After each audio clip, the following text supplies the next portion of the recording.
మీ business ఏదైనా మీ ఊర్లో promotion చేయాలంటే అది సుమన్ టీవీతోనే సాధ్యం. ఇప్పుడే సంప్రదించండి.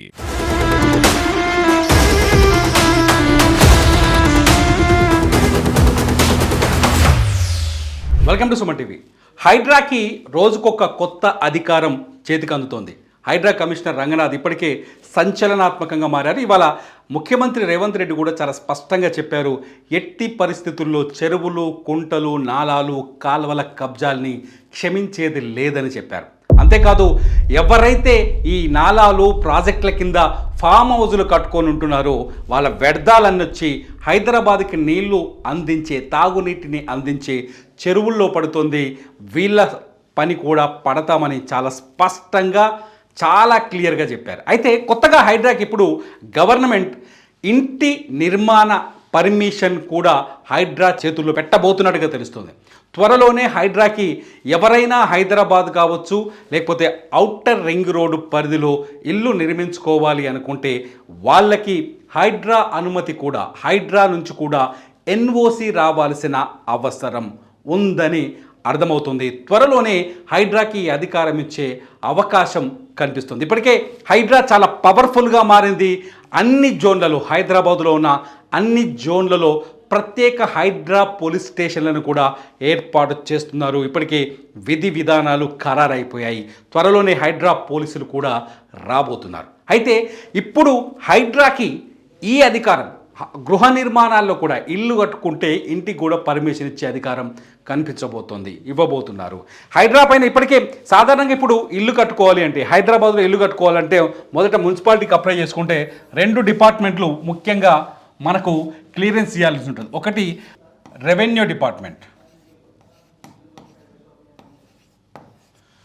రెవెన్యూ డిపార్ట్మెంట్ మనం ఇంటి నిర్మాణం కోసం అప్లై చేసుకున్నప్పుడు ఆ భూమి ఎక్కడుంది, సాధారణంగా ఎఫ్టీఎల్ లేకపోతే బఫర్ జోన్ లేకపోతే చెరువుల్లో, అన్యాక్రాంతమైన భూముల్లో, ప్రభుత్వ భూముల్లో ఇళ్ల నిర్మాణం జరిగితే దానికి ఎవరైనా ఆ ఏరియాలో లేఅవుట్లు వేసి ప్లాట్లు అమ్ముకుంటే అక్కడ ఇల్లు కట్టుకునే వాళ్ళు ఎవరైనా మున్సిపాలిటీకో లేకపోతే గ్రామ పంచాయతీకో లేకపోతే అప్లై చేసుకుంటే రెవెన్యూ డిపార్ట్మెంట్ వాళ్ళు దాన్ని పరిశీలిస్తారు. ఎఫ్టీఎల్లో ఉందనుకోండి పర్మిషన్ ఇయ్యరు, బఫర్ జోన్లో ఉందనుకోండి పర్మిషన్ ఇవ్వరు. కానీ మన దగ్గర ఏం జరిగింది, ఎఫ్టీఎల్లో ఉన్న పర్మిషన్ ఇచ్చారు, బఫర్ జోన్లో ఉన్న పర్మిషన్ ఇచ్చారు, ఆఖరికి చెరువుల సికం భూముల్లో కూడా పర్మిషన్లు ఇచ్చారు. సో ఇక నుంచి ఇందులో ఈ బాధ్యతలను చూడాల్సింది రెవెన్యూ. కానీ ఈ రెవెన్యూ అధికారులంతా ఆల్మోస్ట్ ఆల్ చెప్పాల్సిన పని లేదు. ఇప్పుడు అవినీతి అధికారులని అర్థమవుతుంది, కనిపిస్తోంది.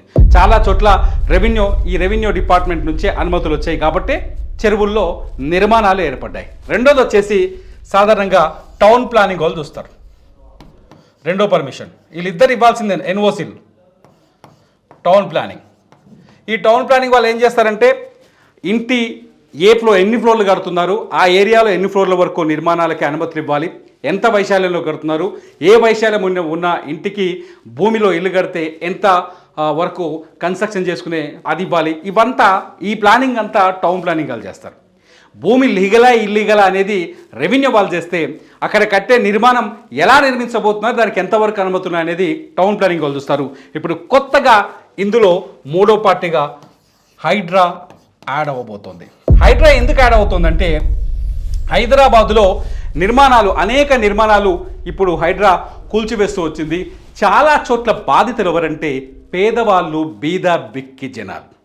రూపాయి పోగేసుకొని ఒక ఇల్లు కొనుక్కొని ఓ గూడు కట్టుకొని ఎక్కువ మంది ఈ ఎఫ్టీఎల్ అని తెలియక, బఫర్ జోన్ అనేది తెలియక, ఎడ్యుకేట్ అవ్వక, వాటి గురించి తెలియక రియల్టర్లు చేసిన మోసంలో చిక్కుకొని వాళ్ళు పెట్టుబడులు పెట్టి నష్టపోతున్నారు. సో వాళ్ళందరూ ఇప్పుడు ఇంటి పర్మిషన్లో హైడ్రా ఎన్ఓసి వచ్చిందంటే ఆటోమేటిక్గా వీళ్ళెవ్వరూ బాధితులుగా మెగరరు భవిష్యత్తులో అన్నది ప్రభుత్వ ఉద్దేశంగా కనిపిస్తోంది. అందుకే హైడ్రాకి కూడా అధికారాలు ఇవ్వాలి, గృహ నిర్మాణ అనుమతుల్లో హైడ్రాని కూడా భాగస్వామిగా చేయాలని ప్రభుత్వం భావిస్తున్నట్టుగా తెలుస్తోంది. ఇప్పటికే హైడ్రా ఎక్కడైతే ఆక్రమణలు ఉన్నాయో, ఎక్కడైతే చెరువులు, బఫర్ జోన్లు, కాల్వలు, కెనాళ్ళు, అన్యాక్రాంతమైన ప్రభుత్వ భూముల్లో నిర్మాణాలు చేపట్టారో వాళ్ళ అంతు చూస్తున్నారు. అనేక చోట్ల ఈరోజు కూడా కూల్చివేతలు కొనసాగుతున్నాయి. హైడ్రా మాత్రమే కాదు, అన్ని జిల్లాల్లో, తెలంగాణలోని అన్ని జిల్లాల్లో కలెక్టర్లు కూడా, రెవెన్యూ అధికారులు కూడా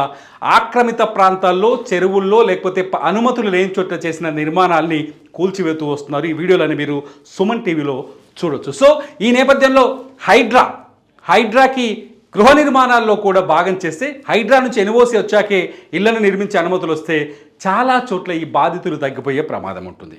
చెరువుల్లో కావచ్చు, ఫుల్ ట్యాంక్ లెవెల్లో కావచ్చు, బఫర్ జోన్లలో కావచ్చు, చెరువు శిఖాల్లో కావచ్చు, ఎక్కడైనా కాలువల పక్కన కావచ్చు, కాలువల బఫర్ జోన్లో కావచ్చు, ఇక్కడ నుంచి నిర్మాణాలు చేపట్టే అవకాశం ఉండదు. ఎక్కడైనా ఇల్లు కట్టాలన్నప్పుడు హైడ్రా పర్మిషన్ వచ్చినప్పుడు హైడ్రా అది బఫర్ జోన్లో ఉందా, ఎఫ్టీఎల్లో ఉందా, సిక్కం భూమిలో ఉందా, చెరువు కట్ట కానుకొని ఉందా, కాలువకి ఎంత దూరం ఉంది, ఈ లెక్కలన్నీ చూసిన తర్వాతనే ఎన్ఓసి ఇచ్చే అవకాశం ఉంది. కాబట్టి ఇక్కడ నుంచి అతి త్వరలోనే హైడ్రాకి కూడా గృహ నిర్మాణ అనుమతుల్లో భాగస్వామి అయ్యే అవకాశం కనిపిస్తుంది. మరి మీరేమంటారు? హైడ్రాని హౌస్ పర్మిషన్ ఎన్ఓసి హైడ్రా నుంచి కూడా అవసరమా లేదా? కామెంట్ చేయండి. ఈ వీడియో కింద చూస్తూనే ఉండండి సుమన్ టీవీ.